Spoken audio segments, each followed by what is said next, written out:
வேதத்தை வாசியுங்கள். அவர்தான் வார்த்தை.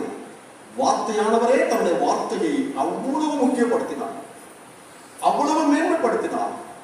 அதை நிறைவேற்றுவதில் அவ்வளவு தீவிரம் காட்டினார்.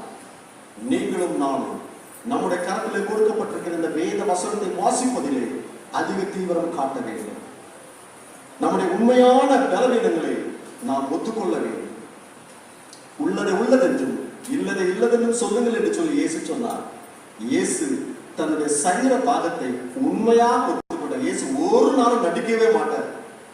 அப்படியே நினைச்சா கடைசி வரைக்கும் என்ன பண்ணிக்கலாம், தாகமா இருக்கிறேன்னு சொல்லாமலே இருந்திருக்கலாம். ஏன்னா நிறைய பேர் கேட்டிருப்பாங்க, கடவுள் தாகமா இருக்கிறேன்னு சொல்றாரு.